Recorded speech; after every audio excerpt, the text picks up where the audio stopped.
Welcome to west Godavari అమ్మమ్మ hotel video అండి. కాకరకాయలు అండి 20 రూపాయలు అరకిలో. సరే కొంచెం తాలింపు వేద్దాము, కొంచెం పులుసు పెడదామనండి.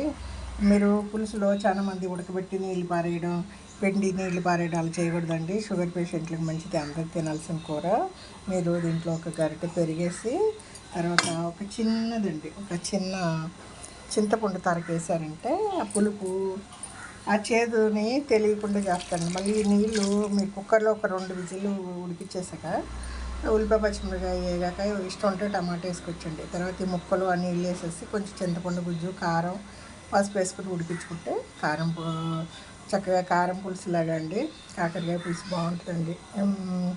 చాలామంది టమాటా వేయరు, మా అమ్మ వేసేవారు కాదు.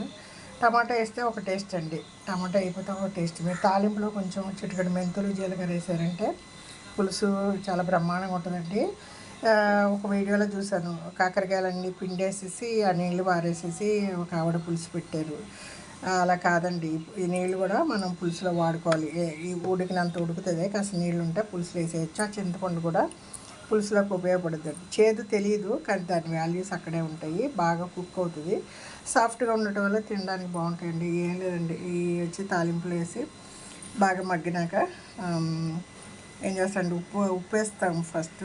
మగ్గినాక బాగా ఉడికినాకండి కొంచెం ఎల్లిపాయ, జీలకర్ర, కొంచెం ఇదండి వేపుడు శనగపప్పు మిక్సీ పట్టేసి పచ్చికారం వేసి పొడిలాగా వేస్తానండి. ఒక్కొక్కసారి శనగపప్పు వేయకుండా ఉట్టి ఎల్లుల్లిపాయ కారం కూడా వేస్తూ ఉంటాం. ఇదిగోండి పచ్చిమామిడికాయలండి, కాయ 20 రూపాయలు. ఇది అక్టోబర్ నెల అండి, అయినా కూడా ఇక్కడ మామిడికాయలు దొరుకుతున్నాయి చెన్నైలో. ఇది తింటే ఉప్పు గారు వేసుకుని తింటే బాగుంటాయి, పులుసుల్లో వేసుకున్నా బాగుంటుందండి. కాయ 20 రూపాయలు. ఇలాగండి మీరు పులుసుల్లో మామిడికాయ వేసుకోవచ్చు, చింతపండు బదులుగా పప్పులో వేసుకోవచ్చు. ఏ పులుసులు వేసినా ఆ టేస్ట్ బాగుంటుందండి. ఇలా మీరు పెరుగుని కాకరకాయలు వేసి ఉడికించుకుంటే మీకు చేదు తెలియదు, ప్లస్ వచ్చేసి దాని వాల్యూస్ అక్కడే ఉంటాయి, కమ్మగా ఉంటుందండి. ఇది వెస్ట్ గోదావరి అమ్మమ్మ వంటల వీడియో అండి.